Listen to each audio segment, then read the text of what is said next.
More than 1 million of them since the Civil War who went into battle and never came home. On Memorial Day, we remember these fallen heroes to help bring some perspective to this day. I want to bring in retired Marine Sgt Josh Elliott. While serving in Afghanistan in 2011, he lost both his legs and several fingers after stepping on an improvised explosive device. Josh, it's just great to meet you. We've been talking a little earlier about this, and I wanted, because you were talking about what Memorial Day means to you, and I wanted to begin with that because it really is, it's quite special. That's right, Chase. I love Memorial Day. I love honoring those who've made the ultimate sacrifice in giving their life. I've had several friends, one very close to me that I lost pretty early on before I was even able to deploy, and it hurt. And I remember getting that phone call and hearing that he passed away. So it's always somber, but you know, it's great that we have this. And you know, there's always a difference between the Memorial Day and Veterans Day. You know, those of us who are seriously injured like myself, and those who've served in general, we have that day to do that.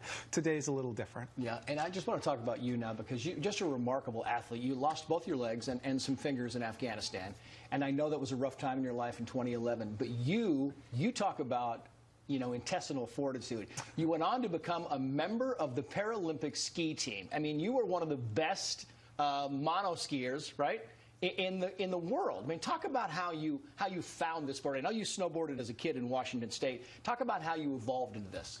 Yeah, that's right. It's pretty amazing what we have and what's available to us in this day and age, the technology in recovery and everything else. And one of the things that really helped me in that was recreational therapy in Balboa Naval Medical Hospital. And we talk about loss and what you've lost, but we talk about, you know, what you used to enjoy and what you want to get back into. And so one of those things that I used to enjoy and I love doing was snowboarding.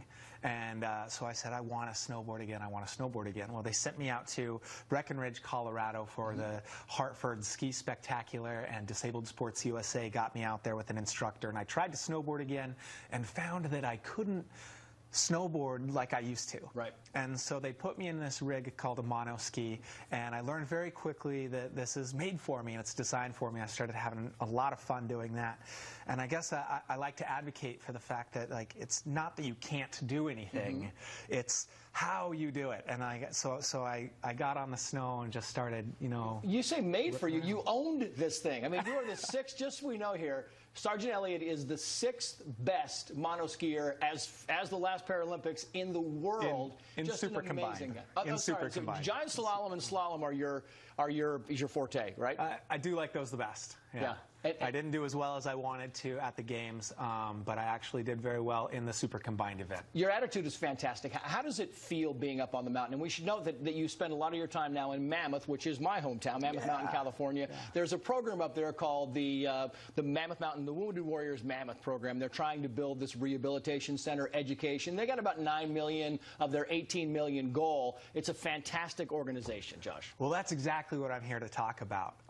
Mammoth Mountain has a chapter of Disabled Sports, where I very first got into a monoski, called Disabled Sports Eastern Sierras, and they were there to help me progress and help me move on into the development program and then on to the national team. And the director of that program, Kathy Laffey, has had a dream and a vision for what she wants to do in Mammoth, and they have the land and they are ready to start building what's called the National Wounded Warrior Center for disabled vets, and it's supported by Disabled Sports. How important is it for someone like you to have a facility like that to be able to go to, somebody who's coming back? Because you're talking about, you know, it's clearly one of these people, one of these times where it's the depths of depression. How important is that for people?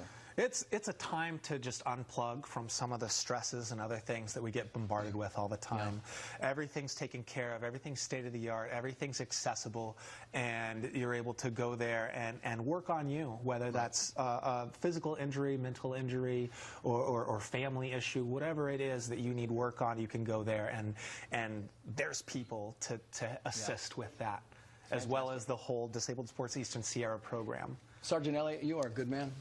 Best of luck to you and your family. His wife, Sam, is over there. Thank you for coming up and joining us on Memorial Day. Thank you for having me. Thank you. Well, ahead, Iran's